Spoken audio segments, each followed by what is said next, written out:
Gak ada kopi nih. Rokok-rokok aja. Oke. Syaratnya Seret. bikin kopi dulu ya, bentar. Oke. Kopi hitam ya. Sip.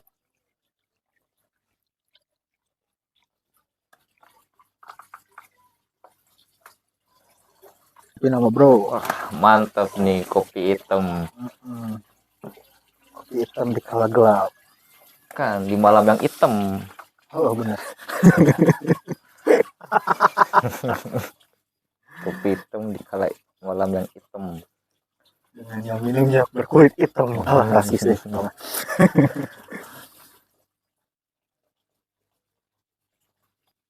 Oh, bro, kayak lagi mikir gitu bro.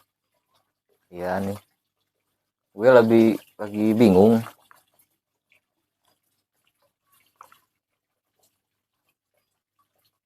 Gue masih bertanya-tanya bro.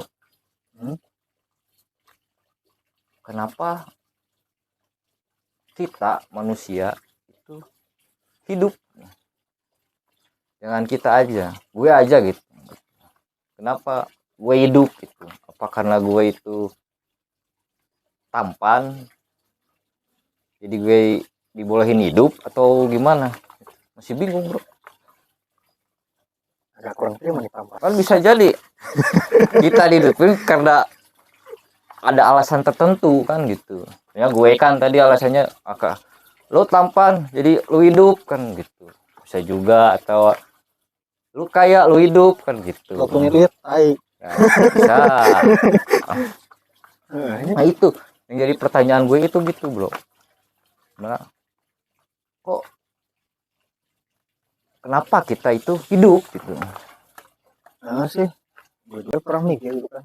Dengan ya Allah anak muda gitu kan, dengan ambisi yang tinggi, ambisi yang jauh gitu kan. Berapi-api dengan idealisme yang tinggi. Pernah sempat mikir kayak gini, gue pengen punya rumah gede, pengen punya kendaraan mewah, istri cantik, anak ganteng cantik banyak, punya cucu dan lain-lain gitu. Istri soleh, amin. Punya keinginan, punya cita-cita impian, terwujud lah katakan. Apakah memang gitu konsep hidup gitu kan? Kita memenuhi keinginan kita, memenuhi cita-cita kita, memenuhi impian kita. Tapi kalau memang itu nyatanya katakanlah kalau memang itu poin bahwa konsep hidup itu adalah memenuhi semua itu, tapi kok pas mati seolah-olah itu nggak berharga apa kecuali yang kayak amplopnya. Nah tapi selain itu kan nggak ada yang dibawa. Itu ya itu masalahnya yang bikin gue bingung itu. Jangankan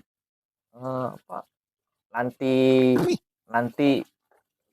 mati kita bagaimana, untuk hidup pun, buat kita hidup ini kan kita nggak tahu alasannya buat apa gitu. Itu sebenarnya kan kayak tadi kan, kalau emang tujuan hidup kita itu memang kayak tadi memenuhi keinginan, cita-cita dan impian tadi. Iya. Terus pas kita mati gak dibawa, terus buat apa sebenarnya? Itu permasalahannya di sana tuh.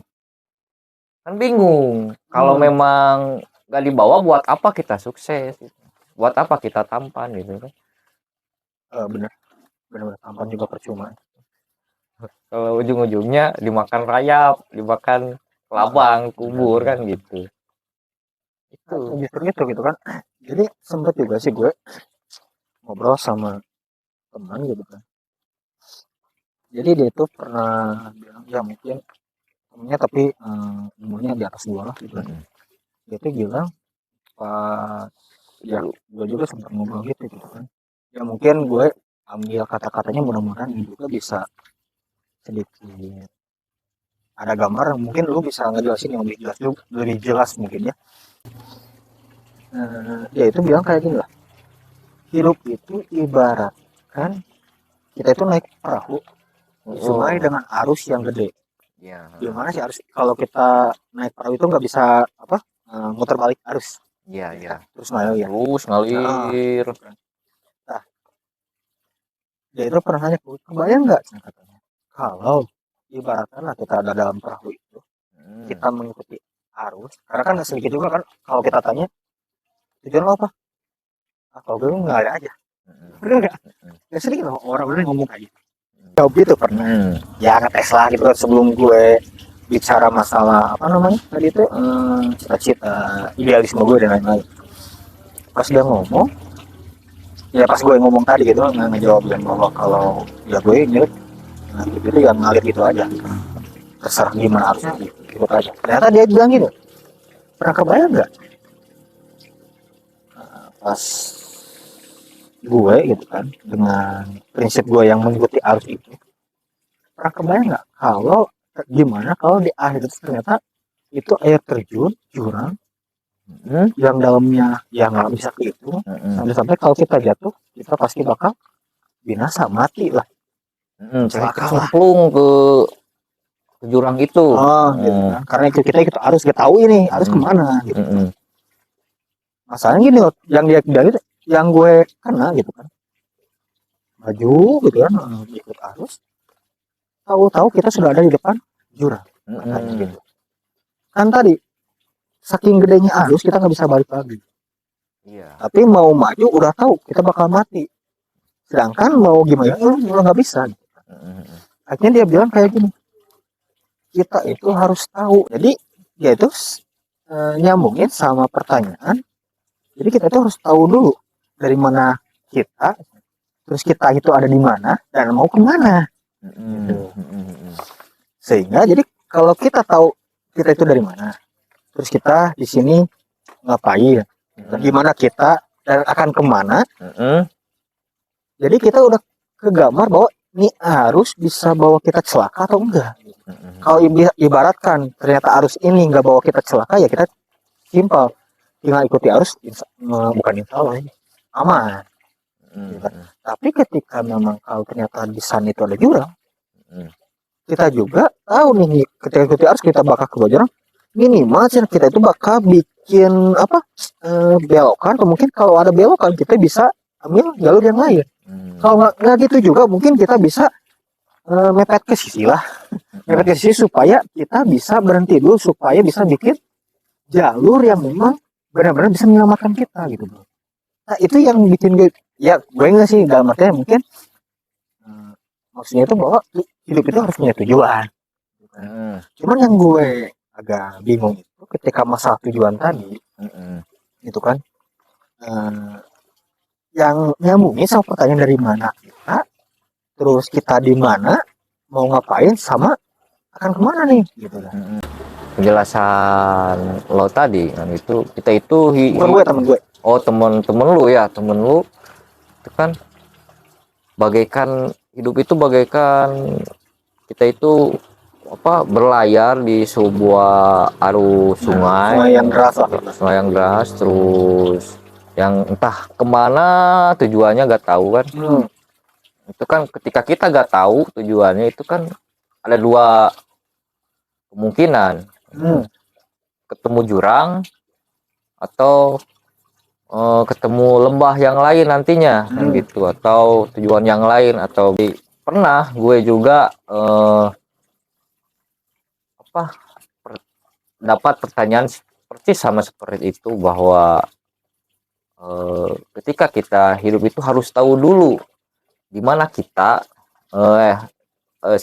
maksudnya dari mana kita, sedang apa kita, terus mau kemana kan gitu. Nah itu dari penjelasan perjalanan dari gue gitu kan, dari beberapa itu gue dapat sebuah penjelasan bahwa intinya itu kita itu diciptakan oleh, kan gue muslim ya, diciptakan oleh Allah, terus kita hidup di dunia itu untuk beribadah kepada Allah, dan nanti sesudah meninggal kita itu kembali kepada Allah gitu. Mungkin itu yang gue dapat sih. Oh jadi dari mana berasal itu bukan tempat atau ya, tapi mungkin lebih ke apa namanya, asal kita mungkin. Iya. Jadi bukan dari mana gue dari Bandung atau dari Garut, nggak gitu bro. Bukan itu mungkin ya. Iya. Tapi Tapi bisa lebih- juga itu. Bisa. Bisa juga itu karena Allah menciptakan gue dari Orang Garut dari nih. orang Garut. Benar. Orang-orang Garut. Jadi emang teori. Ya meskipun gue ini nggak dari masih kan bahwa ada yang bilang apa? Oh, Charles itu Darwin, oh, bukan? Darwin bahwa Darwin. kita itu dari si Monyet. monyet. Lalu aja kali monyet. Ya kalau dilihat dari ya penelitian bla bla bla bla gitu kan kayak betul. Tapi ya meskipun gitu ya gak nerima lah. Gak moyang gue monyet gitu kan. Tapi yang nggak tahu juga kan gitu. Ya soalnya kan kalau tadi kan yang mungkin yang tadi lo bilang gitu kan bahwa kita itu diciptakan Apa lagi ya? masuk lanjut apa diciptakan oleh pencipta gitu kan Allah Subhanahu Wa Taala kan tadi. Tapi kalau dengan teori tadi kan seolah sebenarnya itu kan materi berawal dari materi. Jadi kan gitu. Maksudnya berawal materi kan jadi ada yang namanya evolusi. Ini evolusi bahwa kita awalnya dari monyet. Jadi manusia Agumon jadi Greymon gitu kan. Jadi luar Greymon gitu kan. Terus si Pikachu jadi Raichu gitu kan. Apa tuh? Apa? Kalau nggak salah gitu kan.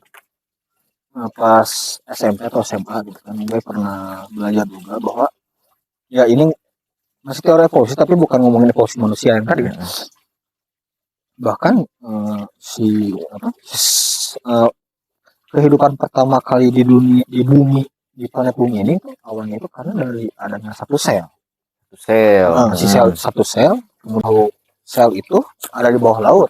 Kalau nggak salah teorinya. Bawah laut kemudian itu berkembang dari mikroba gitu kan terus jadi satu makhluk lah satu eksistensi lah orang yang nggak tahu gitu kan itu kan dari laut sampai berkembang akhirnya dia sampai ke darat. Cuman kan pertanyaan gini loh bro, nah, ketika itu kalau katakan yang masih gue pikirin ini mikir gitu yang gue masih pertanyaan gitu bro kalau memang semua ini gitu kan ya tadi katakanlah ini kan teori yang seolah-olah nolak bahwa kita itu nggak ada karena semuanya itu berasal dari materi berubah jadi materi yang lain kan gitu kan teorinya itu jadi kan pertanyaan itu kan pasti ada materi pertama enggak Big Bang Big Bang kan nggak tahu sih gimana teorinya gue lupa lagi Big Bang belum gitu kan cuman pertanyaan gini loh bro Big Bang itu sebelum Big Bang apa kan harusnya sebelum ada Big Bang sebelum ada yang apa black hole apa gitu kan yang kecil itu itu dari mana kan harusnya itu ada materi yang awalnya lagi justru harusnya itu nggak berujung gitu kan bikin gua bingung gitu apa jangan-jangan gitu kan ya atau mungkin gitu kan memang teori ini sebenarnya itu nggak bisa terjawab tapi justru karena ini justru lebih sulit untuk dijelaskan soalnya bahkan mungkin bisa disebut mustahil untuk dijelaskan karena sesuatu itu dari materi maka pasti ini akan terus sampai ke materi yang paling awal dan materi yang paling awal itu siapa dan apa itu materi paling awalnya gitu kan maksudnya itu jadi pasti ada materi terus materi gitu kan. Benar juga sih ini menarik juga kalau memang ya teori evolusi itu benar menarik juga sih berarti monyet yang di kebun batu itu nenek moyang kita harusnya kita hormat itu nenek moyang gitu cuman gini bro kan teori evolusi itu kalau nggak salah ya kan adanya evolusi itu karena kita itu tadinya itu awalnya itu karena beradaptasi dengan lingkungan supaya bisa bertahan hidup kan itu kalau nggak salah teori evolusi normalnya kalau ada evolusi dari kera atau monyet terserah lah jadi orang kan harusnya itu berarti otomatis yang bisa bertahan itu hanyalah monyet yang berbentuk orang karena adaptasi kan sedangkan monyet yang masih berbentuk monyet kera itu kan harusnya nggak bisa beradaptasi harusnya udah nggak ada tapi faktanya monyetnya ada orangnya juga ada, Mm-mm. orang kelakuan monyet juga banyak. Ya, gitu. Oh, benar juga. Banyak sih orang yang kelakuannya kayak monyet. Gitu. Bahkan saking kayak monyetnya gitu. Monyet lebih manusia daripada monyet. Nah, gitu. Yang tadi bro, apa namanya kan gitu. Justru di sini gitu kan yang gue pikirin itu ini teori. Ya bukan berarti gue merendahkan kepintaran. Harus nggak ke sana ya arahnya. Cuma dalam artian gini loh bro. Jadi intinya jadi sebuah pertanyaan kan gitu. Nah, Memang harus dijawab lah, intinya kan namanya pertanyaannya harus dijawab kan betul. gitu. Kalau misalkan memang teori evolusi itu benar kan gitu, kebenarannya di mana mungkin kan gitu. Nah, itu gitu kan. Jadi kalau memang segala sesuatu itu terjadi secara alami, atau mungkin segala sesuatu itu kita itu bebas berkehendak, kok ada maaf ya bukan maksud nyinggung atau apa, kan mungkin orang tua kalau punya anak pengen normal, ya normal. Tapi kan mohon maaf bukan maksud apa gitu ya. Tapi kan ada juga yang mungkin lahir dalam kondisi kekurangan, cacat dan lain-lain lah. Kan nggak ada orang tua yang pengen anaknya lahir dengan kekurangan dan kecacatan kayak gitu kan. Cuman ternyata faktanya nggak sedikit juga kan yang lahir dalam kondisi cacat. Ya benar. Pertanyaannya, kalau memang gitu kan asupan nutrisi kita sudah bagus, tapi kok bisa sampai lahir kayak gitu? Pertanyaannya, apa yang salah? Kok bisa sampai kayak gitu kan? Harusnya kalau dalam pikiran kita ingin punya anak normal, kemudian harusnya kan lahiran normal dengan proses yang ABCD begitu rumit lain-lain, nutrisinya terpenuhi, makanannya bagus, asupan gizinya juga sempurna, seimbang, harusnya kan sempurna. Tapi kenapa banyak juga yang lahir dalam kondisi kekurangan atau cacat tadi? Kan ada sebuah jadi ada polemik bahwa siapa yang ngatur? Soalnya kan gitu. Termasuk ya tadi teori apa Big Bang mungkin ya dalam benak gue kan gitu. Teori Big Bang itu kan nggak langsung terjadi begitu saja kan. Langsung ada ledakan enggak kan. Enggak kan. Harusnya kan ada sesuatu yang memang pemicu ledakan itu apa kan gitu. Harusnya nggak langsung ledak kan apa kan gitu kan, jangankan ledakan Big Bang yang begitu besar gitu kan, ledakan kentut aja harus ada pemicunya. Nah, gitu kan asam lambung naik. Asam lambung naik karena apa? Asam lambung naik tapi keluar di bawah. Terus itu juga kan kalau kentut juga kan gak ada yang ngatur kapan-kapan ya kan? Iya kan kita gak tahu kan gitu. Cuman kalau pas kena kentut ya baru kita pasti kan ada yang ngerasa kan. Tapi juga kan itu kentut gimana bisa bujuk kentut. Itu analogi kecilnya itu kan apa, ledakan kentut kan gitu, jangankan ledakan Big Bang kan gitu, pasti ada sesuatu yang memang pemicu dari itu kan gitu. Mungkin ya gue yang berpikir ya adanya pencipta kan gitu. Itu karena kan segala sesuatu ya tadi aja kan kodok aja baju analoginya kan nggak terjadi begitu saja kan, nggak langsung jadi apa patung kodok, pasti ada yang mahat, terus ada yang bentukin kan gitu. Begitu juga dengan kehidupan. Ya mungkin ini agak kegambar dari kebingungan gue dari pembahasan tadi. Mungkin ada apa, adanya eksistensi pencipta kan gitu. Gitu. Bahwa memang apa, kita itu diciptakan kan gitu, ada eksistensi dari pencipta kan gitu, menciptakan kita dengan apa segala perangkatnya yang lain kan gitu.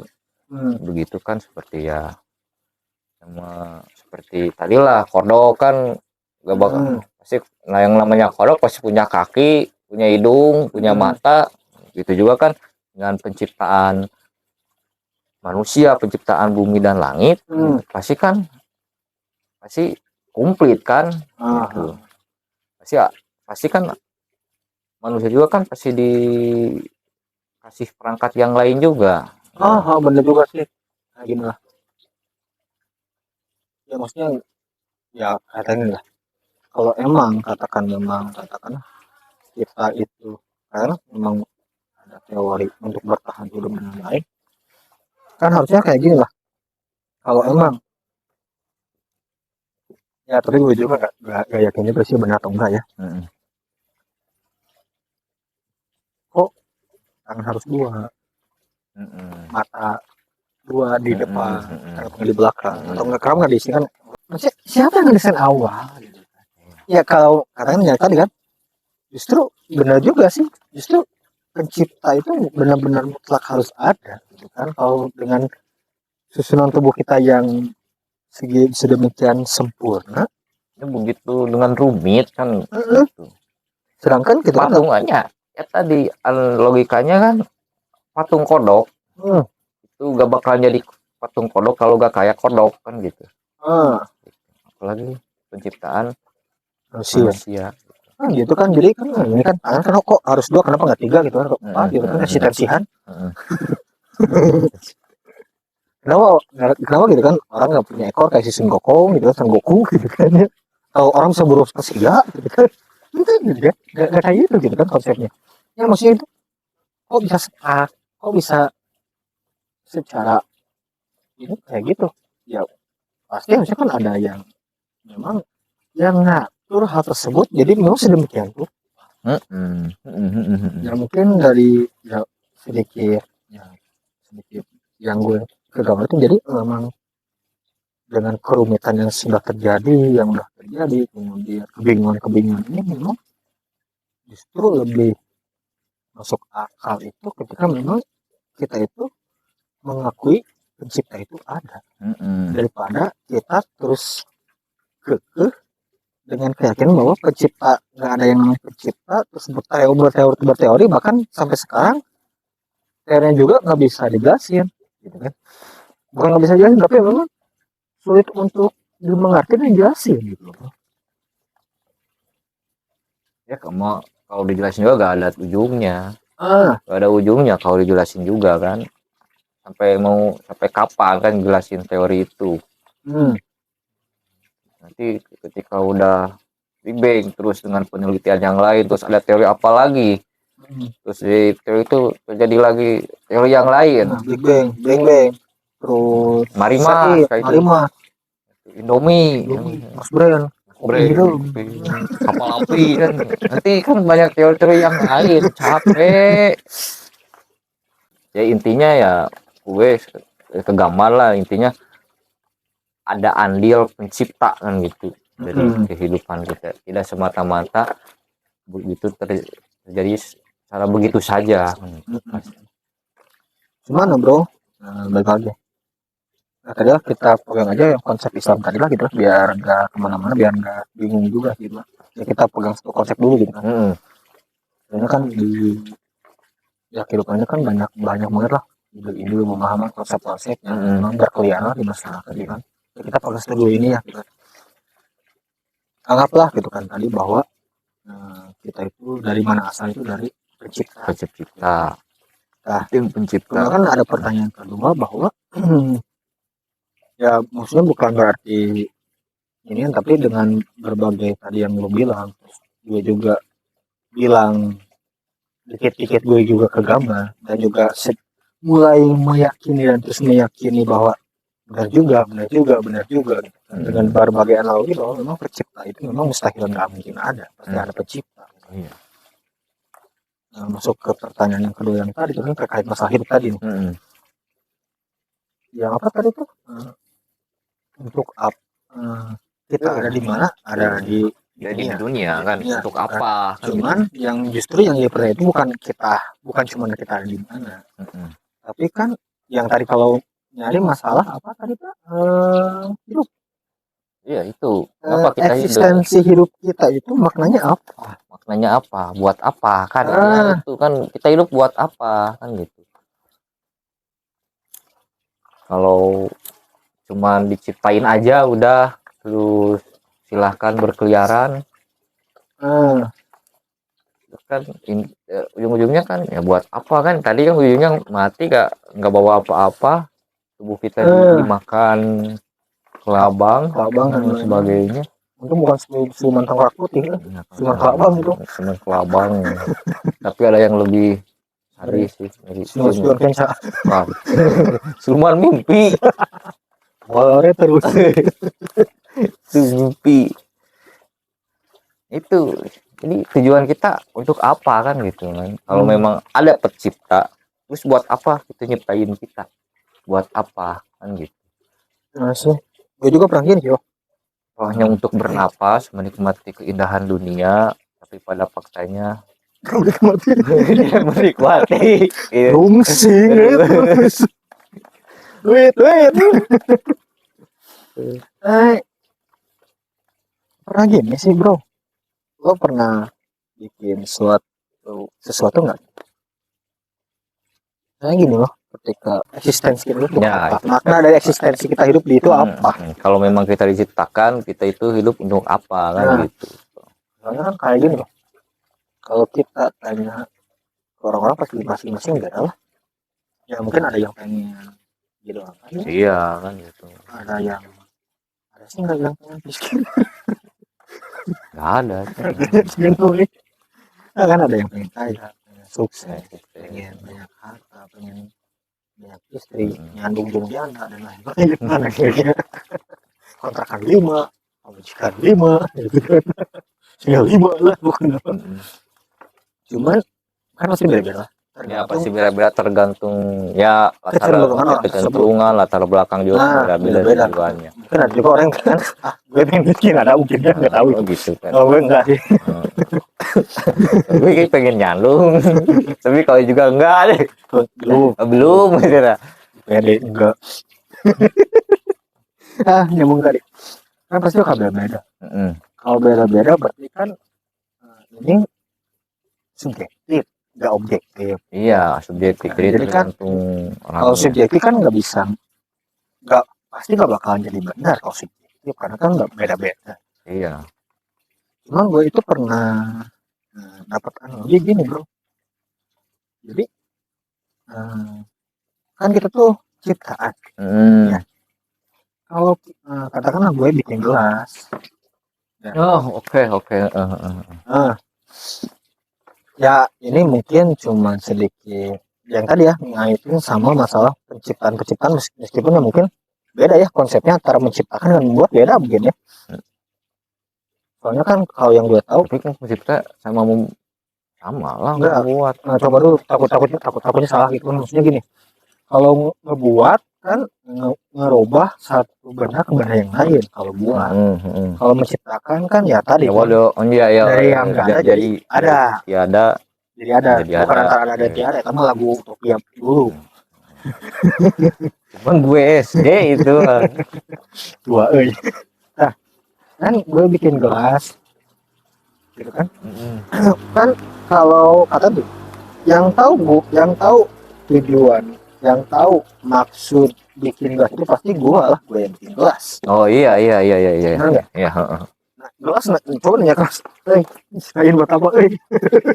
Tanya coba. Lu ciptain buat apa? Jawab.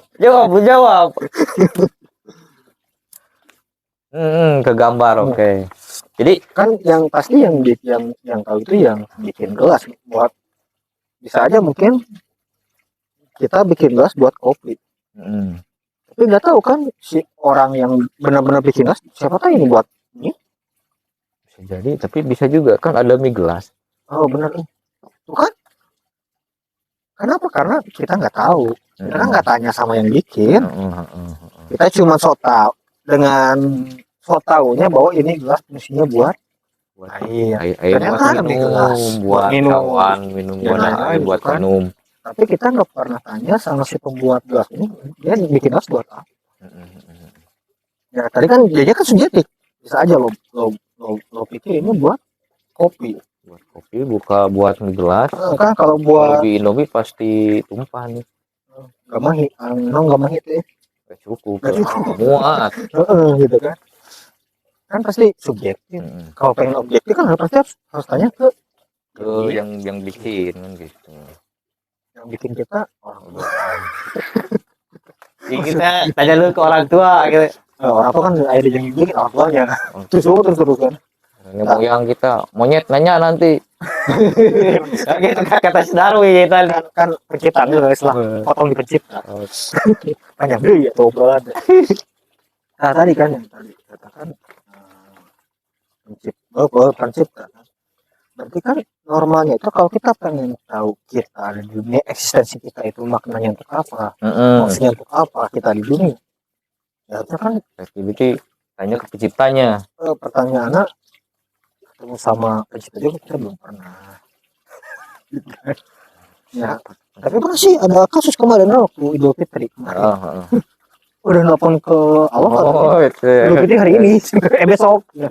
Kata keren nih kalau emang benar gitu kan, gue juga pengen minta gitu mau nomor WA-nya bu, pengen request mau masuk surga. Tahu bisa transfer duit lah buat modal kawin, lumayan kan. Manawi. Ya Allah Manawi atuh gitu. Kan maksudnya pinjam dulu 100. Kan kita nggak bisa berkomunikasi langsung dengan kita. Kan.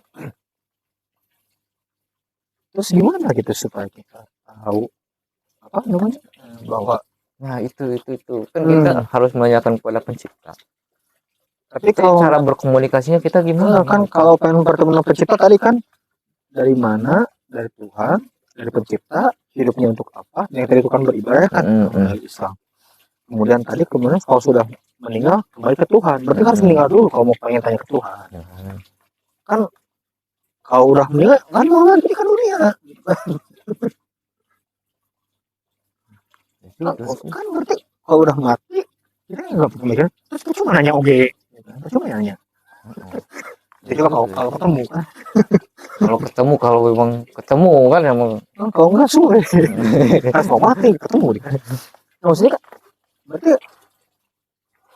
ya kalau memang pencipta nggak ngasih tahu kan, ya kesannya juga kayak yang main-main kan ya, orang manusia lah gitu kan. Gak mungkin pencipta itu, apakah mungkin pencipta nyiptain kita terus dibiarin hidup, atau memang pencipta punya pasti punya tujuannya ya kayak tadi gelas kan pasti kenapa dibikin kayak gini, bentuknya kayak gini kan gitu kan pasti ada tujuannya ya. Terus gimana supaya kita tahu tujuan pencipta nyiptain kita sampai kita eksis di dunia ini?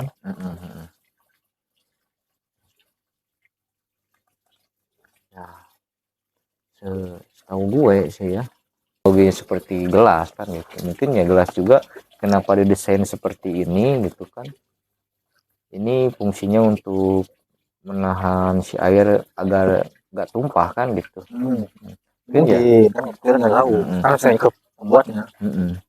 Ya mungkin, tapi ya emang kan biar gak tumpah. Mungkin ya yang gue tuh yang sekarang yang gue benak gue itu berpikir bahwa memang cara komunikasi kita dengan sang pencipta itu ada di elemen-elemen di sekitar kita sendiri sebenarnya. Kalau memang analoginya dari gelas tadi kan, gelas didesain seperti ini kan, termasuk kan kita didesain seperti inilah gitu kan, terus ada oksigen, ada kehidupan yang lain, terus ada langit, ada bumi, ada tanaman, ada ini. Bentar sebelum ke sana. Jadi gue kepikiran yang tadi ya, kalau emang Tuhan nyiptain kita terus dibiarin aja gitu. Apa bedanya gue gitu? Apa bedanya kita orang sama hewan? Kan secara teori kan sebenarnya kan manusia itu apa? Hewan berakal, kan? Ya, nggak mau juga kan orang disamain sama hewan. Dari sama monyet dia nggak mau gitu kan, nenek moyang kita tadi katanya. Ya kalau emang yang tadi kan kalau memang kehidupan kita cuman mengalir begitu aja, mati kemudian berkembang biak, punya anak, kemudian mati, mati, hidup, lahir, berkembang gede, berkembang biak, punya anak, mati, apa bedanya kita sama hewan? Iya. Ya itu, jadi maksudnya itu kan ketika memang kita diciptakan, itu kan kita juga kan diciptakan dengan seperangkat elemen-elemen yang lain mungkin ya. Mungkin memang adanya seperti itu, seperti ya termasuk akal kita sendiri kan itu. Karena ya yang membedakan antara kita dengan hewan itu adanya akal. Bayang kalau ada hewan punya akal, Habis orang. itu mungkin jadi perbedaan. Mungkin di sini ke elemen yang memang sang pencipta itu lebihkan dari ciptaan yang lain kepada kita manusia, mungkin itu yang kepikir sama gue. Nah, ini pernah gue lupa lagi sih dengar ceramah Ustadz lah mungkin mungkin batur. Kan bisa kan ceramah pendeta kan bisa, pendeta juga kan ceramah.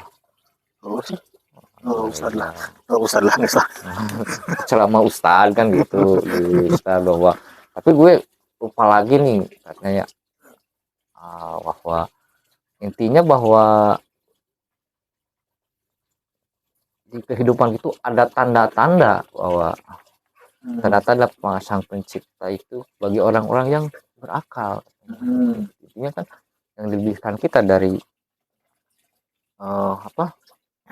dari hewan gitu atau dari tumbuhan yang lainnya, gitu punya akal gitu. Akal untuk mengindra apa saja yang ada dalam sekitar kita. Mungkin jadi salah satu katakanlah privilege atau potensi buat kita hidup ke depannya mungkin gitu. Terus mati itu ngerokok itu menyebabkan mati, kalau mati nyalain lagi. Ya kalau mati nyatain lagi kayak karena ada korek gitu kan. Nah, apa? Ya ada tanda-tanda mungkin ini dari ayat ini kita bisa ini bahwa memang eksistensi sang pencipta menciptakan kita itu kita bisa gak perlu jauh kita menanyakan kepada sang pencipta itu, tapi kita dari ayat tersebut kita mengisyaratkan bahwa gak perlu kita itu berkomunikasi langsung, tapi kita cuman jadi intinya secara kasarnya ini kasarnya gini nih, lu udah gue kasih akal ya lu mikir gitu mikir lihat ada apa aja tuh di sekitar lu. Itu gak terjadi begitu saja.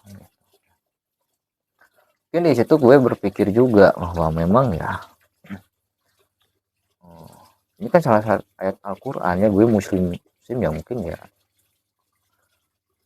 Terus ustadz tersebut juga menerangkan bahwa tujuannya kita langsung pendapat ustadz aja ya, bahwa kita hidup itu ya buat ibadah katanya kan, beribadah kepada Allah kan gitu, sang pencipta itu sendiri kan gitu.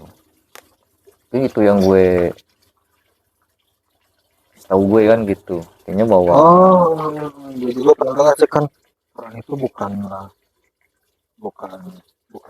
ucapan orang ya, itu kan kalamu. Iya, kalamu. Jadi bisa disebut mungkin secara kalau gue dengar tadi dikit lah gitu, mungkin nggak tahu juga sih. Mungkin bisa disebut gini, Tuhan itu ngasih tahu ke kita itu kan tadi lewat Rasulnya. Ya, lewat Rasulnya. Salah. Cuma kan sekarang Rasul nggak ada kan gitu kan. Rasul juga kan tujuannya kan Rasulullah, ini kan banyak menyampaikan seorang pembawa pesan. Berarti kan secara tidak langsung berarti apa yang dibawa oleh Rasulullah itu adalah pesan Tuhan secara tidak langsung lah, kan kita bisa ambil pesan kesimpulan kayak gitu. pesan sang pencipta gitu. Berarti kalau kita sebagai muslim pengen tahu gitu kan, berarti kita tinggal cari ucapan Rasul terkait tujuan kita diciptakan tadi gitu kan. Kalau tadi ibadah, gue juga pernah sih tapi cuma baca artinya. Kalau nggak salah kan tidak semacam, kalau nggak salah sih yang surat Az-Zariyat, kalau nggak salah sih ya, gue juga kalau ini mungkin bisa dikoreksi ya, bisa salah. Kalau nggak salah surat Az-Zariyat gitu kan, tidak semata-mata kami menciptakan jin dan manusia selain untuk beribadah atau mengabdi itu ayat itu kan. Nah, yang jadi poinnya itu katanya ya kita kan udah jelas itu bahwa Tuhan itu pencipta itu Allah gitu kan, Tuhan kita sebagai muslim. Nah, mungkin bisa mungkin untuk obrolannya mungkin bisa tanya ke Ustadz bagaimana lebih jelasnya mungkin ya. Bingung tidak ya, cuman tadi kan bingung ketemu yang bingung yang gini. nah namanya juga obrolan kalah bingung, apa namanya, ketika kita berbicara tadi ibadah kan kita tujuan kita kan untuk ibadah lah kan gitu. Ibadah di sana kan mengabdi abudu berarti kan mengabdi kepada Tuhan.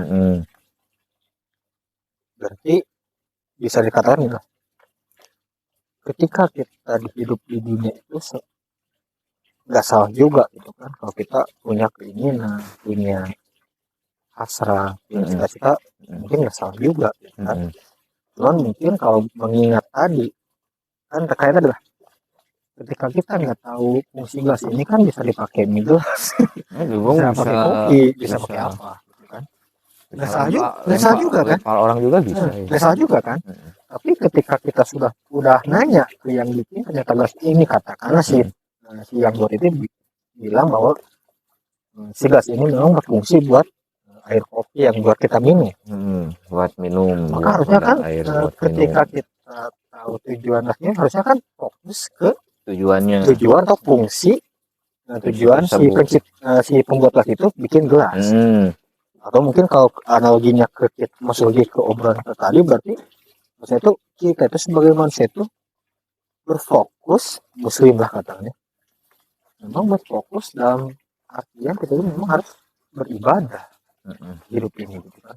Dan mungkin ini juga gambar kenapa sih ketika memang kan pas kita mati itu juga harta nggak dibawa, anak nggak dibawa, istri nggak dibawa, apapun yang kita ada juga nggak dibawa semua.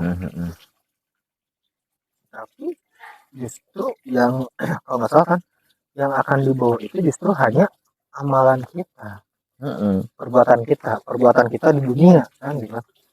Kalau nyambungin ke ibadah berarti kan intinya itu bahwa fokus kita justru harus itu adalah ibadah. Bukan berarti salah mengejar kekayaan, nggak salah. Mungkin nggak salah juga mungkin ya. Ya nggak salah juga kan.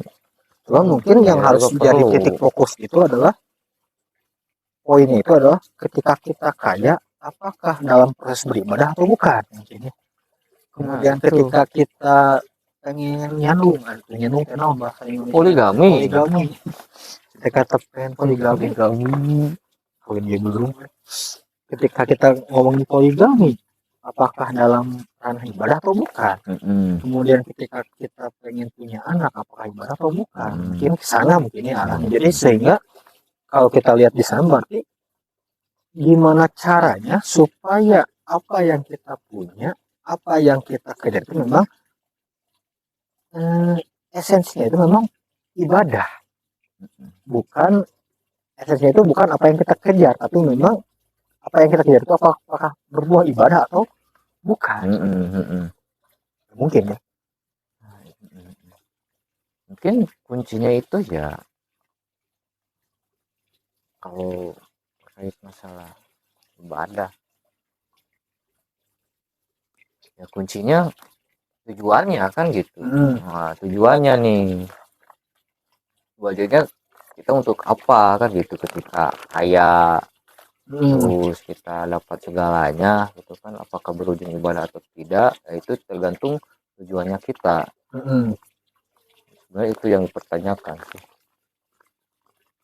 Jadi mungkin ya kalau memang hidup kita untuk ibadah kan gitu, otomatis yang namanya ibadah kan gitu pasti ada sesuatu yang memang harus dilakukan, ditaati. Ada ketentuan khusus yang memang harus dilalui. Proses tersebut karena hanya seperti kita kaya kan tadi kan kaya, apakah kaya itu berbuah ibadah, terus kita nikah kita berbuah ibadah, atau yang lainnya berbuah ibadah atau tidak kan gitu. Mungkin bisa dikatakan beribadah atau tidaknya itu ketika kita itu melewati proses aturan-aturan tersebut yang memang sang pencipta tentukan. Soalnya kayak gini bro, gue tuh pernah kayak gini waktu SD. Takutnya gini, apakah persepsi gue ini benar atau salah gitu kan? Soalnya ini juga nyambung sama yang tadi kan, ngomongin kayak ibadah, ngomongin apa, nikah ibadah, ibadah lah gitu. Kerjaan kita ibadah katanya, mencari apa ibadah. Gitu. Sedangkan gue pernah waktu SD dapat pertanyaan, lagi ujian.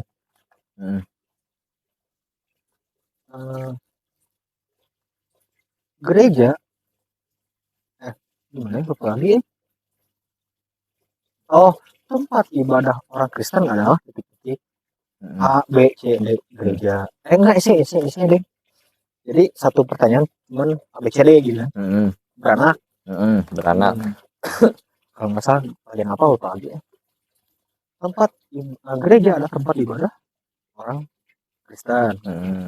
Biara kuil tempat ibadah orang bukan agama apa gitu. Buddha, Hindu gitu. Kemudian masjid adalah tempat ibadah orang Muslim.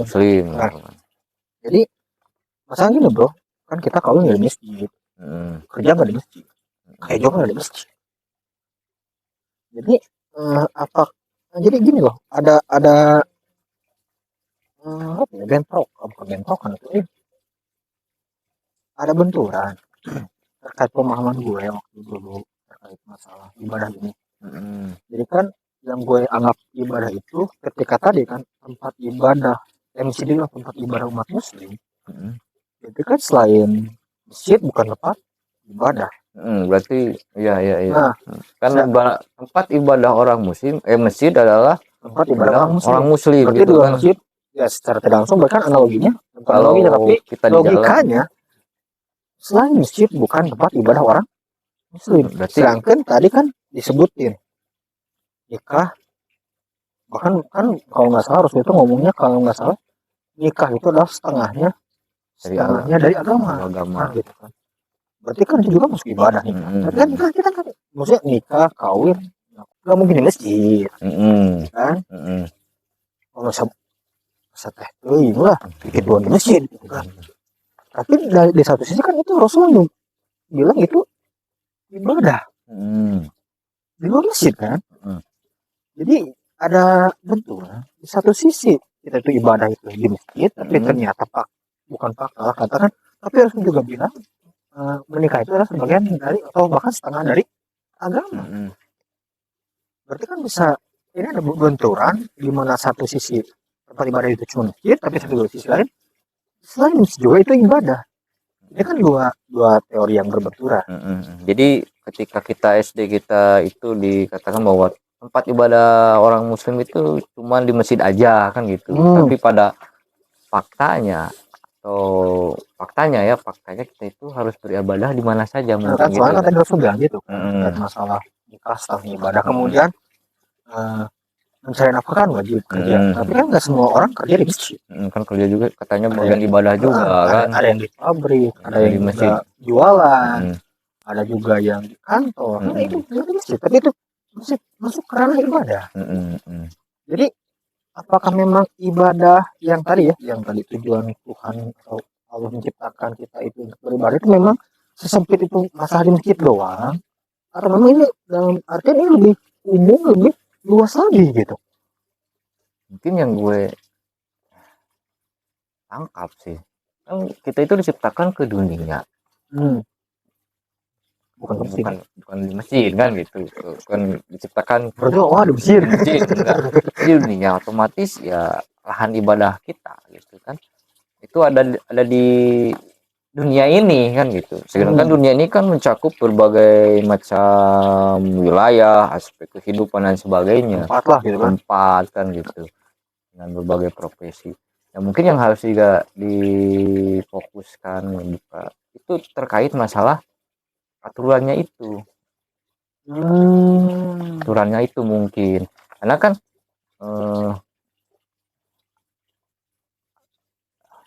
aturan itu ya ketika kita contohnya bekerja gitu kan, bekerja itu kan bagian dari ibadah.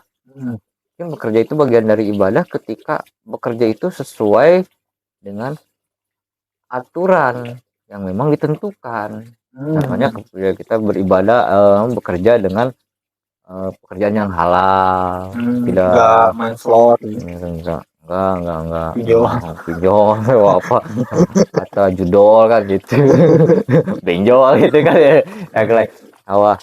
atau seperti tidak riba dan sebagainya. Itu mungkin salah satu aturan yang memang harus dipatuhi kan gitu. baru masuk mungkin bisa disebut ibadah. Makanya ketika jadi mungkin katakan gitu yang gue pikir yang tadi ketika memang katakanlah kita nikah, yang tadi kan nikah itu sebagian setengahnya dari agama. Jadi juga mungkin dalam nikah itu memang ada aturan-aturan, memang aturan main yang harus kita patuhi supaya jadi ibadah. Itu aturannya kerja yang tadi kan. Kerja nikah juga kan ada aturannya, ada saksi wali, terus ada apa mas kawin dan sebagainya. Nah, itu sudah terpenuhi, yaitu termasuk dalam ibadah. Mungkin itu disebut ibadah.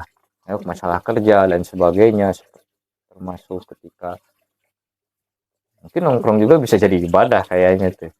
Iya. Asal gak sesuai aturannya gitu. Kalau ngomongin gimana beda lagi itu. Cuman gini, jadi yang gue pikir ya tadi pas ngomongin aturan-aturan, ya maksudnya ketika memang kita beraktivitas, ya katakan aktivitas ya, nikah, kerja, kemudian ngobrol nongkrong, ketika memang sesuai dengan aturan yang memang diturunkan sang pencipta itu jadi ibadah, enak banget kan jadi muslim itu kan. Gue pernah dengar gini loh dari kajian-kajian. Jadi enaknya jadi katanya itu kan bahkan segala sesuatu itu dalam Islam itu udah kan ya, kalau kita mencontoh Rasul kan sebenarnya itu secara langsung kita itu udah ikuti aturan main dari Tuhan ketika kita mencontoh Rasul. Kerennya gitu kan yang gue pikirin itu tadi gitu kan, masalah ini jadi keingetan hampir semua aspek itu sama Rasul contohin gitu. Bangun tidur yang tidur contohin. Tidurnya sebenarnya harus Rasul kayak gimana sebelum tidur berdoa dulu, terus ke WC juga. Ke WC juga kan, bahkan ke WC juga ada aturan kan, harus kaki kiri kanan sih, kiri dulu ketika kita ngaji apa kaki kiri dulu, terus ada doanya kan kalau nggak salah. Ada doanya. Kemudian keluar dari toilet juga ada doanya, kaki kanan kalau nggak salah, kaki kanan dulu. Masuk masjid kaki kanan, keluar rumah ada juga aturan, ada doanya gitu kan. Kebayang itu kan jadi enaknya muslim. Bahkan mungkin jangankan, bahkan kalau nggak salah dia juga pernah dengar bahwa Rasul itu bukan sekedar nyontohin kehidupan sehari-hari kayak gitu. Bahkan Rasul juga gue pernah dengar beliau itu adalah kepala negara. Iya, itu kan ketika hijrah ke Madinah kan jadi dengan piagam Madinah kan itu cara kan berarti dalam artian gitu. Berarti dari kita bangun tidur bahkan bersosial juga kan, bertetangga kayak gimana harus juga ngasih contoh. Terus bagaimana mengatur negara sebagai kepala negara juga harus ngasih contoh. Berarti kan maksudnya gitu. Saking enaknya Islam gitu kan. aja yang kita perbuat selama itu mencontoh Rasul itu jadi ibadah. Jangankan berbicara yang tadi ya, bahkan sampaikan kita ke bernegara juga, kita Rasul kasih contoh gitu kan. Bahkan mungkin ketika kita bernegara sesuai dengan yang dicapai Rasul, Iya. masuk WC, Jangan keluar jauh WC. ya. Bahkan bisa sampai bernegara juga itu. Ketika kita bernegara sesuai dengan tuntunan Rasul itu jadi ibadah. Iya. Harusnya kan gitu Iya, kan, karena kan Rasul secara tidak langsung ngasih contoh rules atau aturan yang memang secara tidak langsung itu adalah aturan dari Tuhan. Hidup Islam tuh Gitu. Saking kumpitnya, mungkin saking kumpitnya Islam bisa menjawab semuanya. Itu jadi kita hidup kita bisa ibadah itu ketika memang sesuai dengan melalui proses syarat-syarat tertentu itu gitu, syarat-syarat ibadah itu tersebut, termasuk ya cara apa ya, tadi bangun tidur, kerja, terus beraktivitas itu sesuai memang disesuaikan dengan aturan apa ya, kalau muslim yang dia itu kan sesuai dengan hukum syariatnya kan gitu, hukum syara kan gitu, yang memang dicontohkan oleh Rasulullah, termasuk dalam ekonomi, pendidikan, politik dan sebagainya. Itu mungkin ketika kita mencontoh Rasul, ketika kita sesuai dengan hukum Quran dan Sunnah kan gitu, itu kita beribadah apapun aktivitasnya, ketika kita tidak keluar dari jalur hukum Al-Quran dan Sunnah itu syariat Islam itu kita disebut ibadah.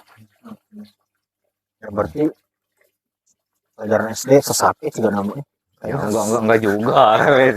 Enggak juga. Mungkin itu kan cuma terlalu sempit itu kan pertanyaan buat anak SD aja kan gitu. Cuman kan itu jadi apa? Jadi sebuah pemahaman kan. Maksudnya gitu. Bukan gue nyesat enggak gitu, maksudnya jadi kan secara nggak langsung itu menyempitkan pemahaman. Iya kan iya. Maksudnya gitu, ketika kita berpikir dari kecil, maksudnya bukan berpikir lah, katakan sesuatu yang sudah diajarkan dari kecil kan biasanya membekasnya itu beda kayak pas kita udah gede lah. Iya. Bekasnya itu benar-benar membekas. Kan jadi sebuah pemahaman di diri kita ketika memang mengenal bahwa tempat beribadah umat muslim itu adalah masjid, sehingga keluarlah logika di luar masjid itu bukanlah ibadah. Karena ibadah itu hanya di masjid. Nah, bukan sesat, muslim bukan sesat, tapi mungkin ada sebuah distorsi, ada sebuah bukan pengaburan juga ya, distorsi lah, pengurangan kan, bias gitu kan, akhirnya gak jelas soalnya memang yang tergambar di benak ya gue lah gitu, gue secara pribadi anak SD bahwa beribadah itu harus di masjid, terus nanti terbawa sampai ke dewasa bahwa ibadah itu harus di masjid. Jadi kalau dua masjid gak perlu ibadah, atau mungkin dulu masjid itu bukanlah ibadah, tapi faktanya ternyata Rasul kasih contoh bukan cuma di masjid doang. Berarti bisa kita katakan ibadah itu memang apapun aktivitas kita bisa jadi ibadah ketika memang kita ngikutin atau nyontoh Rasul yang memang notabene itu pasti sebagai pembawa pesan dari Tuhan pasti mengikuti aturan Tuhan secara langsung. Skip lah panjang obrolan. Maju ke yang tadi, yang pertanyaan ketiga nih. Ya. Nah, tadi kan udah jawab ibadah kan, gitu berarti ketika ibadah juga kan udah lumayan. Dan meskipun ya tergambar harus tanya juga ke ahlinya kan, kita bukan gue bingung gitu kan, bukan ahlinya juga kan. Cuman ini kan cuman sudut pandang gue juga punya sudut pandang sendiri gitu kan. Sudut pandang dari kebingungan gue sih sebenarnya. Dari semua kebingungan dan lain-lain. Nah, udah kita anggap gitu aja lah, biar gas gitu. Jadi intinya kita bahwa kita itu diciptakan gitu, bahwa memang ada pencipta, terus ketika kita diciptakan itu untuk suatu tujuan, itu ibadah. Yang terakhir ketika kita sudah ibadah kita sudah ibadah terus mati, buat apa nih ibadah, kan mati kan gimana tuh urusannya ketika ibadah kita sama mati ini prosesnya gimana nih menurut lu gimana? Nah, kalau gue sih peradangannya kayak gini bro, jadi aduh kalau nggak salah makan bahwa ketika kita mati itu bakal dibangkitin kan kalau di Islam. Iya kan sesuai Sudah mati, kita kan dibangkitkan terus dibangkitkan di yaumnya terus di pada masar merah panjang gitu kan, gue juga nggak tahu semuanya. sebagainya lah gitu. Kan kalau nggak salah itu ada yang Terus namanya ibaratnya gue ke surga lu ke neraka bisa kan gitu. kamu. Mereka nggak tahu, surga nggak tahu ya. Kamu itu. Tapi kan informasinya surga enak, neraka nggak enak lah. Siapa juga yang mau nggak enak. Nah, dalam ya. Nah, kan ada dibangkitin. Ya kalau nggak salah kan informasinya itu, kalau nggak salah itu kan dari tulang apa gitu, tulang ekor. Tulang ekor. Gue nggak tahu sih gimana sistematisnya, nggak teknisnya nggak tahu. Dibangkitin kemudian kalau nggak salah itu ada yang namanya yaumul hisab. Yaumul hisab. Yaumul hisab yang apa? Hitung. Hisabnya hitung kan? Perhitungan lah. Nah, mungkin kalau tadi ngomong ibadah, mungkin ya, nggak tahu juga sih. Ini cuma persepsi gue. Ketika ngomong ibadah di dunia kita itu ibadah ngikutin aturan yang Tuhan turunin buat manusia. Ya. Berarti ada hitung-hitungan dan surga neraka lah itu kan sebagai reward. Oh, jadi surga neraka itu sebagai reward penghargaan kita ketika kita amal ibadah kita di dunia ini gitu kan. Mungkin katakan kan ketika kita ngelakuin aktivitas sesuai dengan tuntunan Rasul, dengan sesuai dengan apa yang diturunkan oleh pencipta Allah Subhanahu wa taala gitu kan. Berarti itu menjadi sebuah poin ibadah. Sesuailah dengan apa yang pengen yang pencipta tujukan kita sebagai sesuai dengan fungsi tujuan kita eksistensi kita di dunia. Maka ibaratkan kalau kerja kan, kalau kita sama kerja mematuhi aturan punya reward, gaji atau bahkan mungkin kenaikan pangkat, kenaikan gaji, minimal gaji masuk lah. Ya. Tapi enggak sih sekarang mah kalau udah berprestasi disuruh resign. Atau iya kita gampang ya obrolan ya bro. Atau kita masih ada yang ngobrol nah. Aing. Apa tadi teh? Ya kan bener kan? Ya itu kasih reward lah gitu, penghargaan, achievement dan sebagainya gitu, pakai naik gaji, naik jabatan. Tapi ketika kita kerja di suatu perusahaan, kerjanya malas, nggak ikutin aturan intinya, kerja malas, SOP gak dijalani, masuk telat dan lain-lain, pulang seenaknya. Intinya nggak ngajar SOP yang dibikin sama perusahaan, itu kan nggak dapat reward. Enggak, sekarang suruh resign lagi sekarang mah. Biar nggak gaji. Iya. Enggak ada sangon. Kali PKH suruh resign. Gitu. Ya intinya kan tetap dapat reward. Cuman yang satu rewardnya positif, yang satu rewardnya negatif. Ya intinya kan hasil dari jerih payah kita, meskipun apakah sesuai dengan aturan atau tidak. Ketika sesuai aturan pasti dapat reward yang positif. Dan ketika memang apa tadi? Negatif. Ketika kita nggak sesuai SOP, kita mendapat reward negatif. Anggaplah kan tadi surga itu tempat enak, neraka itu tempat yang nggak enak. Berarti kan positif di surga, negatif neraka. Jadi kalau neraka itu resign yang negatif, kalau surga itu resign yang positif gitu. Ada apa gitu? Maka ketika kalau kita selama hidup kan apa hidup kan kerja sesuai dengan SOP yang diturunkan sang pencipta, berarti kan harusnya itu kita ya normalnya ya. Ketika kita ya berarti udah jelas hidup kita positif.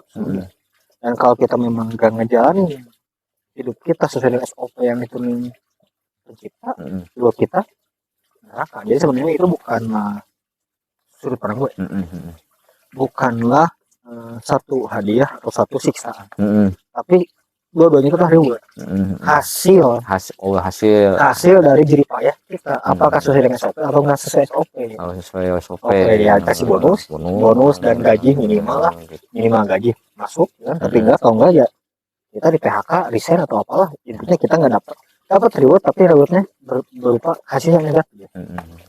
Mungkin di sana mungkin ya kemana kita gitu kan setelah mati dari dunia. meninggalkan dunia ini gitu kan, Hmm.